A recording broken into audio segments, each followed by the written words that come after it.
And now, tonight's top story. President Trump, he's refusing to back down. He is now calling out the NFL, national anthem protesters, who are disrespecting the flag, the military, and our country. Here's what the president said earlier today in the Rose Garden. I was at Walter Reed Hospital recently, and I saw so many great young people, and they're missing legs and they're missing arms, and they've been so badly injured. And they were fighting for our country. They were fighting for our flag. They were fighting for our national anthem. And for people to disrespect that by kneeling during the playing of our national anthem, I think is disgraceful. I think it's a very important thing for the NFL to not allow people to kneel during the playing of our national anthem, to respect our country and to respect our flag. Now, the president's dead on when it comes to this kneeling issue. The national anthem, the flag, it's about saluting, honoring our military. Remember, it was written after the Battle of Fort McHenry. And for all the president's critics out there, oh, he shouldn't talk about this, he was right to call attention to this issue. So all these NFL players, coaches, owners, the ones that are kneeling because of apparent social injustice or to protest the president himself or to raise awareness for whatever other leftist issues they may be promoting, well, I'd make the argument they're completely uninformed. If they are about inclusion and unity and understanding, then why don't they sit down with the brave men and women who fought and bled for this country? Maybe they should learn why every American should proudly stand for the flag, for the Star-Spangled Banner. Why don't they talk to the mothers and fathers? I've interviewed them who lost their sons and daughters. Or why don't they talk to those who had their limbs blown off fighting for this country? I'm pretty sure they'd be happy to explain why people should, in fact, stand. This is about respect. This is about respect for the military, for our country, for our flag, and those who fought under that flag. It's plain and simple, which is why these acts of protest are beyond disrespectful. Now, if some NFL players, coaches, owners, you want to keep doing it, you go for it. But here's my prediction.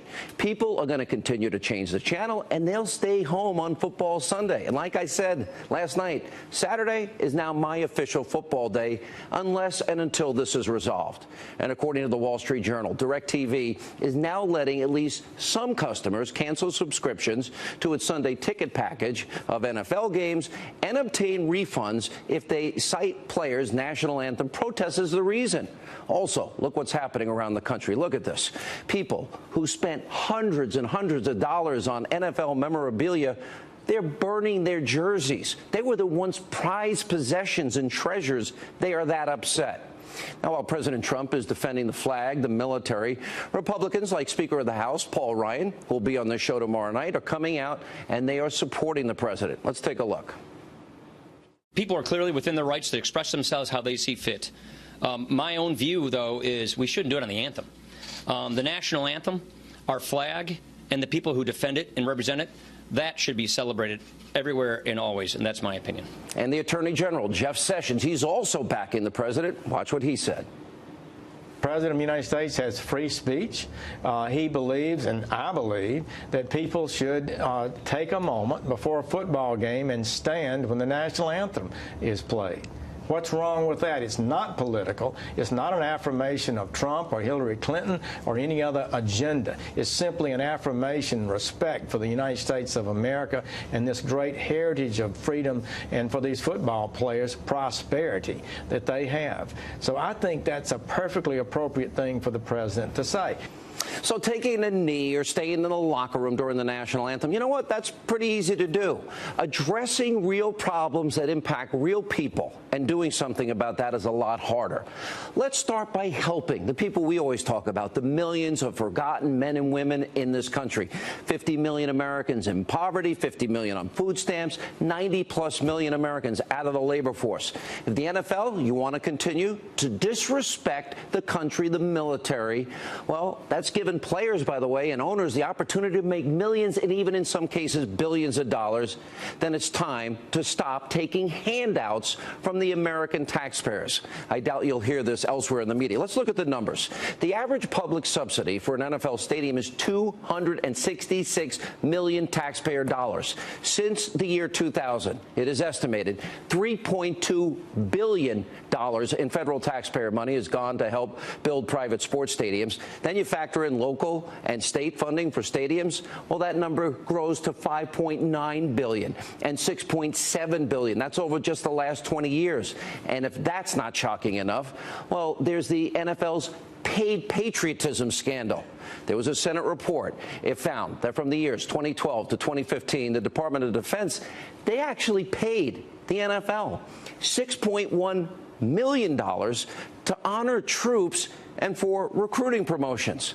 Now, the league did pay back $700,000 of that, but only after coming under intense criticism. What about the rest of the money? Now, those numbers are astounding. Now, if some in the NFL, they don't want to stand, you don't want to honor the flag, the country, the military, then stop taking all the money from the American people. Because let's be honest, you know what? They don't need it in the NFL. Now, while this national anthem issue is clearly about respecting the military, the country, our flag, well, the Democrats, members of the mainstream, left-wing, establishment, ideological media, predictably are trying to make this all about race. This is what they always do. It's part of their playbook. I pointed out so many times on this program. Every 2 years, every 4 years, the Democratic Party plays the race card, creating division and causing unrest in the country. And I played those spots and sots over and over again. And now Democrats are doing the same thing with the national anthem protests. They're also using this opportunity to attack President Trump. Watch this from just two prominent Democrats. Take a look. He went down to the heart of Dixie in Alabama before an all-white or mostly white crowd, the good old boys, so to speak, and he engaged in what many of us, I think, can fairly call race baiting. The President of the United States chose to pull the sheets off and reveal himself in terms of his tendency to be a racial arsonist. It's quite telling that he is willing to attack black athletes. He never says anything of an insulting manner toward white supremacists or neo-Nazis or Ku Klux Klanners or Vladimir Putin, right? And of course, the Destroy Trump establishment media, they're not far behind in echoing everything the Democrats say, all of their talking points. Take a look.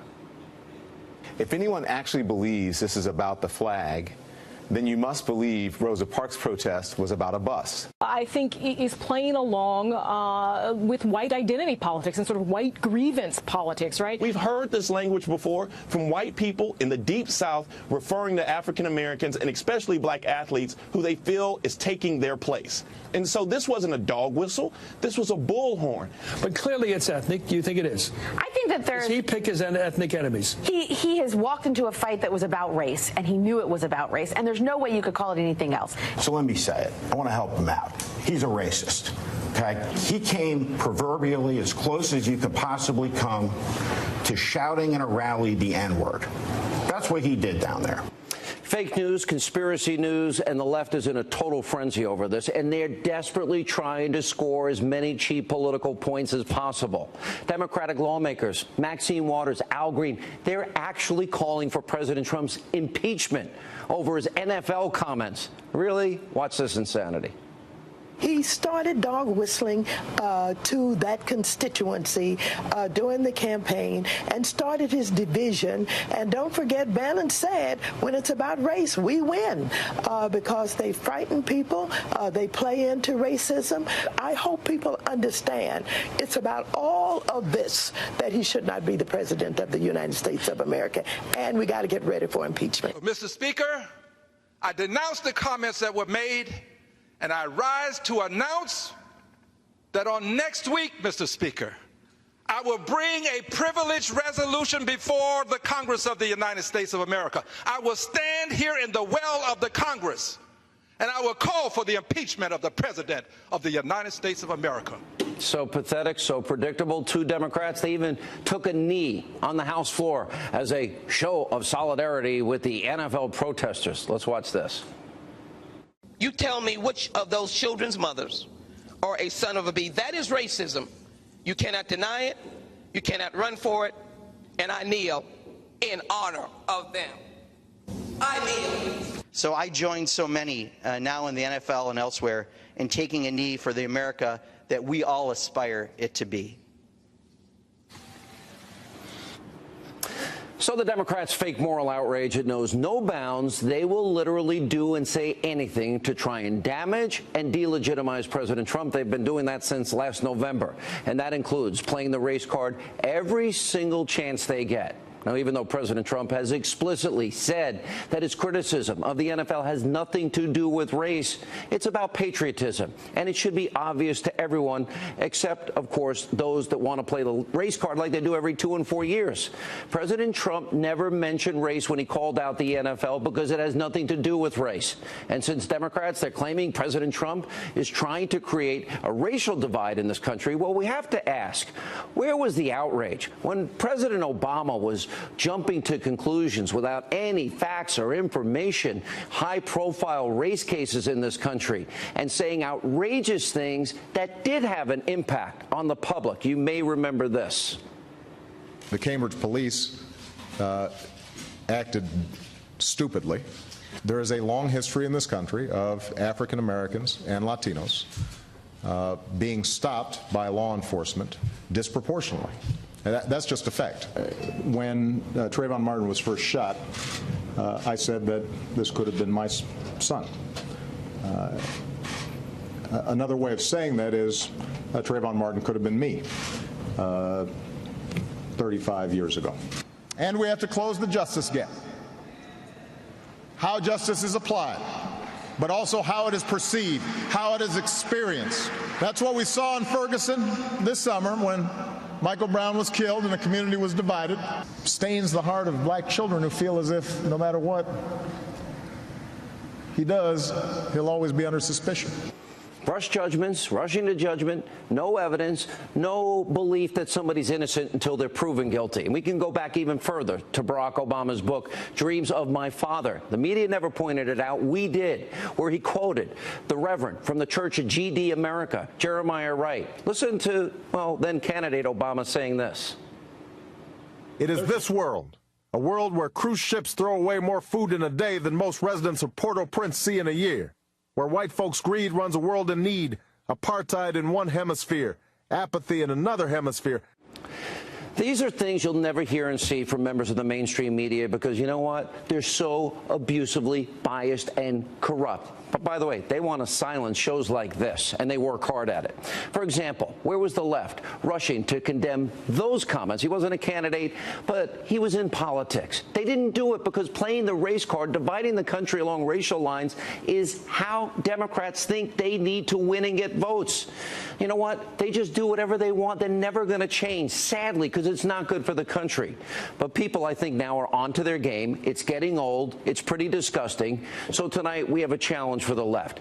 Instead of you trying to take down President Trump 24/7, 365, exploiting this NFL issue, why don't you stand up for things that matter, our country, our flag, our brave men and women who fight and bleed and die for all of our freedoms. Thank you, God bless you, and God bless America.